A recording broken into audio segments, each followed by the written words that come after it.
What's good, YouTube? Happy holidays. It's December 25th, Christmas time. Merry Christmas, ho, ho, ho, and all that good stuff. New Year's coming up soon. You know it is. It's boy Starbucks. Shame for HMTC. Heart of the City.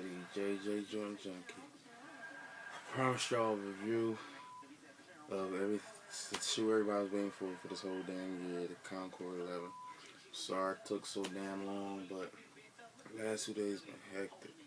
Be perfectly honest with you, yesterday I slept damn near the whole day. I was off from work the whole entire day, so when I got home from the release, I went straight to sleep. But I tell you one thing, I learned a lot from this release. This by far has been one of the craziest releases I've ever been to in my life. I'm not even just talking about the release of me waiting for the shoe. I'm talking about the taping y'all see me at King of Pressure. I never seen that line that long. Like, I never had to deal with that much BS in my life. Like, my videos, I'm sorry that they're not as long as they should be, like usual, or I ain't capture as much as the release like I always do and talk my shit like I always do. It's just like the guards or the cops and everything that was in there, it was just like hassling the hell out of me. Like, they wouldn't let me record. I was trying to take quick pictures and shit. They wouldn't let me do that. I'm like, yo, like, I was just here Black Friday and I didn't get hassled for nothing. Like, and it's like, I don't know if they were singling me out or I just did it at the wrong time. I don't know. But when the release finally started and they started giving people their shoes and stuff, people was taping and like, I didn't hear not one cop, one guard say nothing. No. It's like every time I pull my camera out, my phone out, it's like I gotta keep getting bothered with. I don't know why. So that's why I just ran it on like fuck the police and all the bullshit. I don't really mean it, but in the sense of that day, like they was just hassling me for no reason. Cause that release was kind of cordial.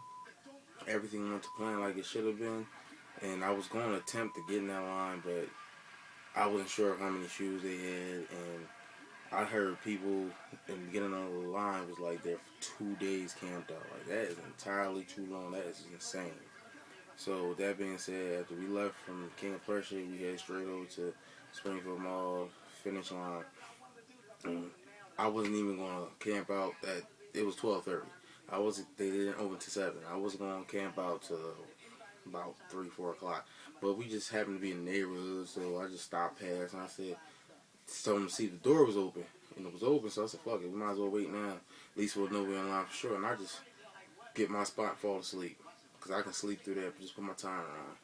But we getting there, the guard was hassling me over there too. That's why I didn't finish shooting it. Because we got kicked out the mall. We had to wait outside in the cold. And it started pouring down raining. It made it even worse. The only good thing, we had a little roof to sit under. It was me and a couple other people. And this was like around 1 o'clock.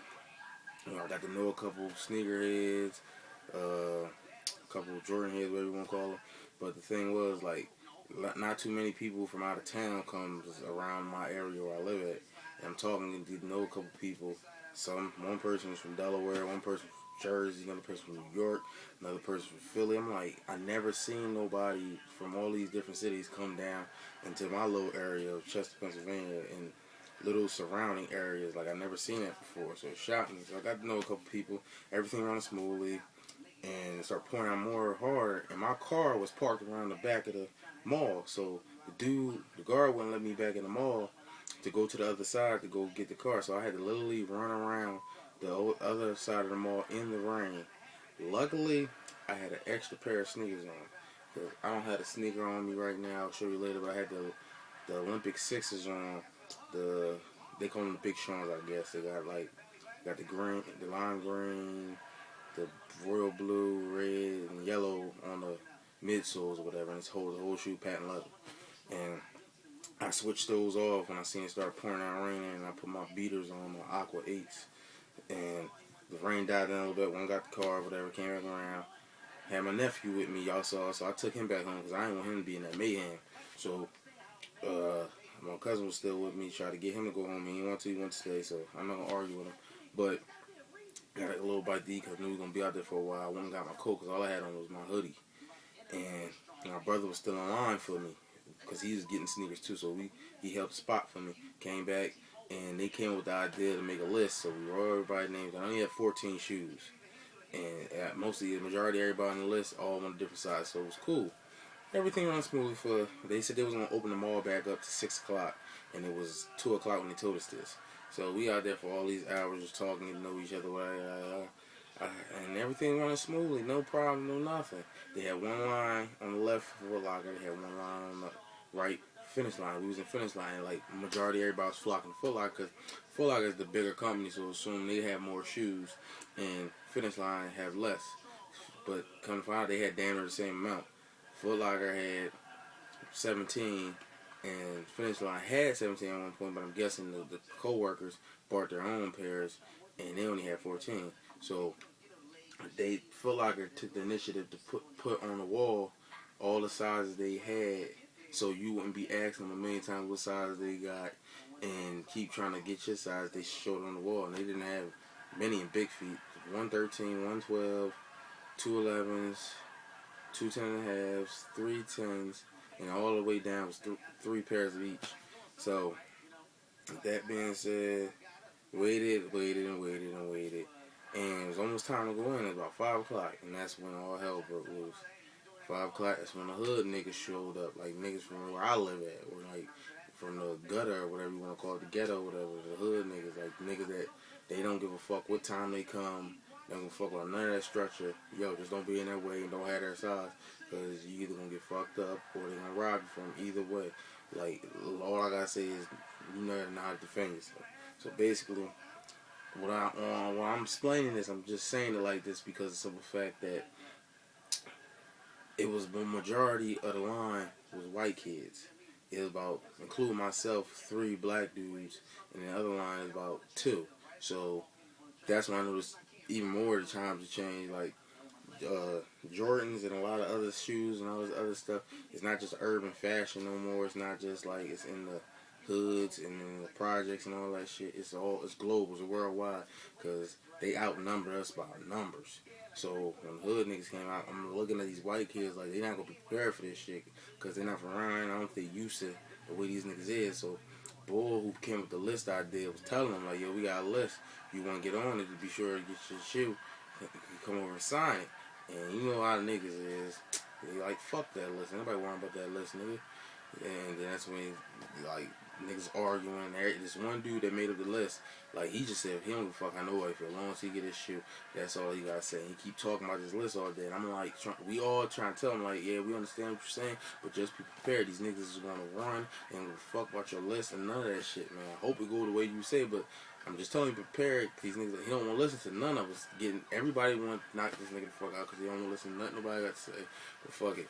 Long story short, we finally getting ready to open the doors. Foot Locker dude came out for the Foot Locker line, took everybody's name down.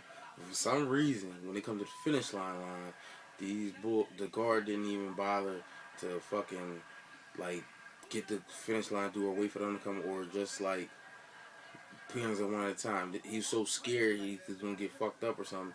He just opened one door on a crack, thinking that like that's gonna work with him just letting it go. Man, them niggas took off so fast. Like I was so cold and shivering so bad that I couldn't run as fast. People was getting clipped. Niggas was stiff on motherfuckers like we was in a football game. And with a long story short, I ended up in the back of the line. So when I seen it was more than 14 people in front of me, I said, no way in hell I'm getting these shoes. So I called up all my backups and said, yo, I might have to roll with y'all, or if all else fail, I can't, because it's like 6 o'clock and like everybody else was releasing them at 10 or 7. Their line is almost damn near filled already. So I'm like, I'm going to try it at one store. If I can't get it there, then I'm going to have to just kick up that extra money that I don't want to do. But I didn't wait in line for 7 hours. I'm not leaving home empty-handed, period. Like, that's not me. I'm not going to waste 7 hours of my time losing sleep and come home empty-handed. No way in hell. So I just stayed at the release because my brother was in the front of the line. So I said, I'll let him get his shoes. And he's a rider. I got a lot of respect for that boy, man. Because he's making sure no fucking body got in front of him at all. This boy, man. He was first in line when we got there and we sat and we got kicked out. He was first in line when I left to go get something to eat for us. He was first in line. I woke back up from standing up, falling asleep. He was first in line when we ran inside, and he's big. He kind of bigger and taller than me. I didn't know he could run that fast. He was holding on to the gate, making sure nobody get in front of him. So, long story short, time ticking down. They opened up at 7:30, 7 o'clock. The finish line manager finally came, and I said, man, I just want to leave because I'm pissed. I don't see nobody get my shoes because this is bullshit. And a lot of people was complaining that wasn't on the list, that was on that list, is in the back of line with me. So we said we might as well just see it through. We waited this long. So there's God somewhere, and God is good. I learned this that night. The lady said she talked to the mall security, and he let her know that me and my brother was in the store or was in the mall first before any fucking body. And he took our names down, put them in his phone, and he gave me his phone number on top of that. And he also told her that we made a list. So whoever names is on the list is getting the shoes, and whoever names ain't on the list, then y'all ain't getting them because they came in and bum rushed all of us basically. Of course, they wasn't gonna keep it cordial when you ran them. When you open the doors, they're gonna run a line. They was at the tip. They was about to make a new list, but thank God that it didn't. So I'm all the way. I'm like number 27. If it wasn't for that list, I'd be still number 27. But the list made me number 2. So basically, I got my shoes, and I actually thanked the dude for the idea of the damn list. And I said sorry that, okay, you was right, the list didn't work, but I just was letting them know that this is a nice area, but you go 5 minutes away from here, you in the hood, and them niggas is not, they grimy, they don't care. I just wanted you to know that, to be prepared for that. He still didn't want to listen, so I said, well, whatever, we got our shoes, what difference does it make? So, but basically, man, I learned a lot that night, man. I love Jordans to death. You know me. I said I'm a Jordan junkie to death, but at the same time, Michael Jordan, you need to get shit together. Seriously, man.